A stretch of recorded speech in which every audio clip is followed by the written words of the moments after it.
Salut à tous, j'espère que vous allez bien. À un jour du match face à l'Inter Milan, on se retrouve aujourd'hui pour voir quels sont les dangers, quelles sont les choses à éviter pour ce match qui va être super important. Vous savez, on entre dans la semaine vraiment, on sait qu'on le dit depuis un moment, cette semaine c'est la plus importante, mais c'est comme ça quand on réalise une grosse saison.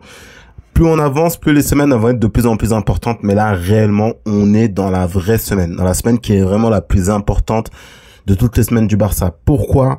Parce que mardi, bien évidemment, on a le demi-finale retour face à l'Inter Milan. Il faudra, en fait, c'est super simple, il faut juste gagner le match. Tu gagnes le match, t'as un billet pour la finale. Et enfin, le week-end, tu vas affronter le Real Madrid et ça va être le dernier gros affrontement en Liga de la saison. Et si tu gagnes ce match-là, en fait, tu plies la Liga, tout simplement. Il n'y a pas grand-chose à dire. Mais on va s'attarder aujourd'hui sur le match face à l'Inter Milan et vous allez voir, j'ai reculé certaines choses, certaines erreurs qu'il va falloir éviter pour ce match et je pense que si on évite ces erreurs-là, on a toutes nos chances de notre côté. Première erreur pour moi à éviter, et bien évidemment c'est sûr, hein, comme pour le match à aller, ça va être l'entame de match parce que franchement c'est pas possible de prendre un but au bout de la 38e seconde. On pensait qu'Hansi Flick il avait gommé ce défaut-là, mais là sur les deux derniers matchs face déjà à l'Inter Milan, un but à la 38e seconde et face à Valladolid aussi on a pris un but assez rapidement. Donc pour moi c'est quelque chose qu'il va falloir gommer. Honnêtement je sais pas si c'est de la suffisance ou juste un manque de concentration, mais c'est sûr que si tu veux décrocher un billet pour la finale, tu sais l'Inter comment ils sont super réalistes, super opportunistes, donc il va falloir être concentré dès l'entame de match et être impliqué à 100%, ne pas leur donner des buts faciles, ne pas concéder un but dès les 30 premières secondes ou très rapidement dans le match parce que ça peut conditionner absolument tout le match. Tu vas courir derrière le score comme la dernière fois et tu seras pas serein en fait. Même s'il y a du mental dans cette équipe-là, c'est pas comme ça que tu vas aller gagner des trophées. Il va falloir être super concentré et dès le début du match, il faut qu'on envoie des joueurs qui sont impliqués. Ensuite, la deuxième chose que j'ai relevée, pour moi qui va être super importante, c'est au niveau défensif. Alors quand je dis au niveau défensif, ça va être plus sur des individualités et je tiens à le préciser déjà avant d'aller plus loin que ce n'est pas pour leur tomber dessus. Bien évidemment, on soutient absolument tous nos joueurs, mais c'est vrai que j'ai quelques petites craintes. Déjà, la première crainte que j'ai, c'est pour Araujo s'il est titulaire, ok? S'il est titulaire dans l'axe, on va penser au match qu'il a fait face au PSG. On sait qu'en fait, tactiquement parlant, ce piège de hors-jeu, c'est quelque chose qui dérange un peu Araujo. Il a un peu du mal à s'adapter à ce style de jeu. Donc parfois on voit des actions où c'est lui qui couvre le hors-jeu. Donc ça c'est une crainte aussi parce que vous avez vu la semaine dernière, ça nous a sauvé d'un 4-3 en fait, ça nous a sauvé du but de Mkhitaryan. Donc voilà, ça c'est la première crainte que j'ai, c'est au niveau de l'alignement du hors-jeu. En plus je pense qu'on va avoir une défense assez inédite avec peut-être quatre défenseurs centraux. Donc c'est aussi une crainte que j'ai, c'est encore une autre crainte que j'ai, c'est vraiment au niveau de Araujo. Est-ce qu'il va pouvoir être concentré, est-ce qu'il va pouvoir être aligné sur le piège de hors-jeu parce qu'on sait aussi que c'est un défenseur qui défend en reculant. Et la deuxième crainte que j'ai en défense, c'est simple, c'est Eric Garcia. Eric Garcia qui est un joueur fiable, franchement il fait une très bonne saison, c'est un joueur qui est super fiable, c'est un joueur qui dépanne dans plusieurs postes et il dépanne super bien, c'est pas seulement un dépannage pour faire le nombre, non, il fait des choses qui sont super intéressantes et en plus c'est un danger de la tête sur les coups de pied arrêtés. Mais Eric Garcia, vous savez, en fait, s'il y a un poste auquel je n'ai pas très envie de le voir, c'est bizarrement, hein, c'est paradoxal, mais c'est son poste normalement de nature, son poste de défenseur central dans l'axe. Pourquoi? Parce qu'en fait, Eric Garcia, comme c'est pas un joueur qui a un gros physique, il compense énormément avec une mauvaise agressivité et il a tendance à faire des fautes stupides. Vous vous souvenez les saisons précédentes, à cause de lui, on concédait des penalties tout simplement. Et ça, c'est pas quelque chose qu'il va falloir faire. On sait qu'on a un joueur qui est entre guillemets, bien sûr, un peu maladroit avec Araujo. On peut pas se permettre de mettre Eric Garcia dans l'axe et avoir deux joueurs maladroits qui peuvent nous coûter la qualification, tout simplement. Donc Eric Garcia, quand il est sur les côtés, j'ai pas trop d'inquiétude. Latéral, j'ai pas d'inquiétude. Milieu de terrain, j'ai pas d'inquiétude. Mais en charnière centrale, je suis un peu craintif. Et aussi, même au-delà de ça, franchement, il faut qu'il fasse attention en termes d'agressivité. C'est-à-dire qu'on veut des joueurs qui soient agressifs sur le porteur du ballon, mais il va falloir faire attention à ne pas faire des fautes bêtes, à ne pas prendre un carton jaune dès le début du match, parce que ça peut conditionner bien évidemment tout le match. Si tu prends un carton jaune dès la 10e minute, sur tout le match, en fait, tu vas avoir peur de prendre un carton rouge. c'est sûr.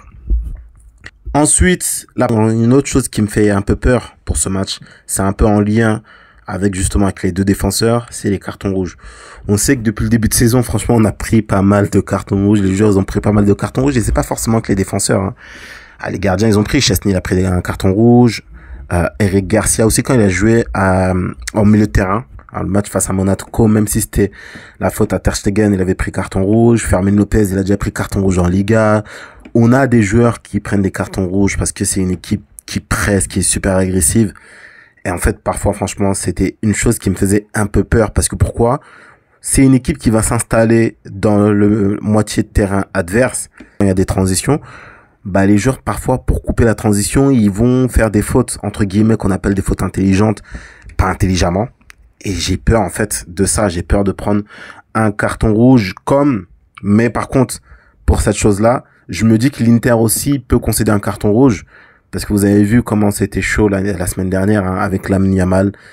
S'ils font pas attention, je pense qu'il y a un joueur qui peut prendre aussi de leur côté un carton rouge. Et je sais que c'est une équipe jeune, on peut pas leur demander beaucoup de maturité, mais il va falloir être intelligent sur les coups, tout simplement.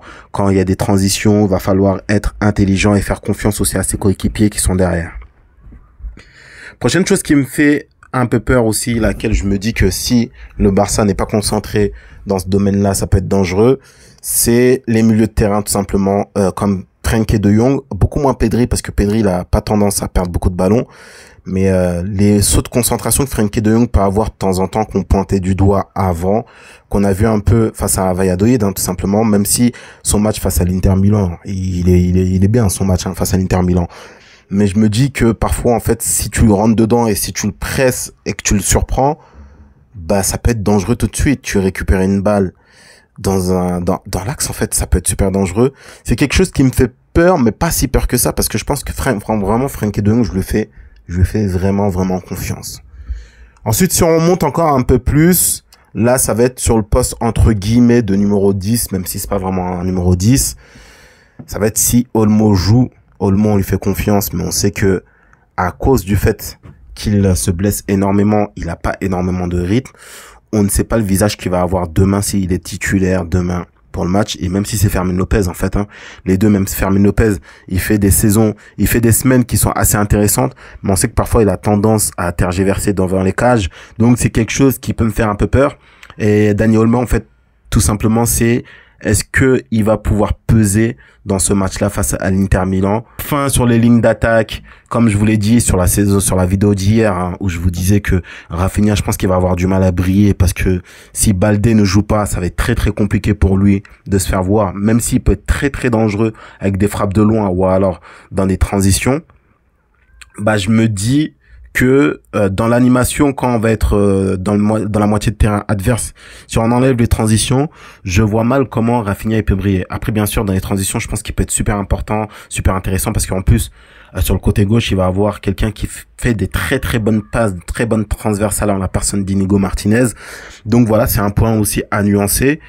Et tout simplement aussi, ça peut être toute l'animation offensive, parce qu'on aura souvenir la première mi-temps face à l'Inter Milan au match aller au stade Montjuic. Rappelez-vous l'intensité qu'on avait mis face à l'Inter Milan. On avait beaucoup d'occasions, malheureusement on n'a pas su les convertir. Donc c'est quelque chose aussi, je me dis, j'espère qu'on n'aura pas la même physionomie de match où le Barça va se créer énormément d'occasions.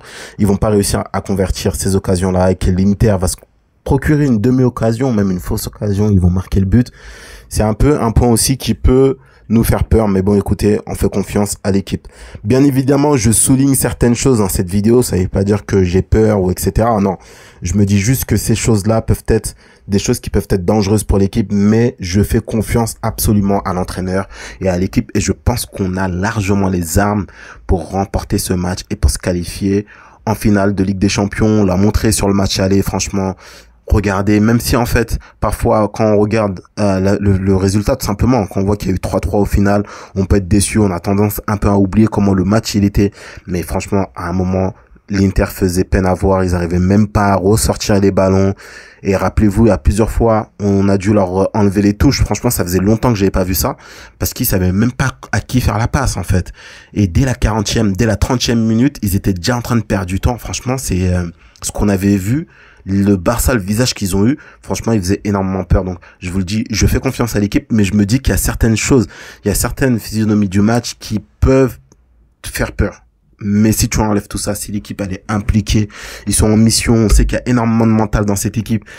Cette saison, elle a été super longue. On a traversé énormément de choses et eu énormément de matchs, de polémiques aussi hors du terrain. Donc, je pense que franchement, ils ont toutes les armes pour aller gagner ce match et au moins se qualifier pour la finale de Ligue des Champions, bien évidemment. Voilà les gars, j'espère que ça vous aura plu. N'hésitez pas à liker et me dire ce que vous pensez tout simplement. Hein. N'hésitez pas à vous abonner aussi. Et moi, je vous dis, hein, voilà, c'est demain, ça va aller super vite. Passez un bon match, profitez du match face à l'Inter Milan. Je pense que ça va être aussi un très très beau match et on espère tous une victoire du FC Barcelone et une qualification bien évidemment. Voilà. J'espère que ça vous aura plu. Ciao, passez un bon match et je vous dis à très bientôt. Ciao.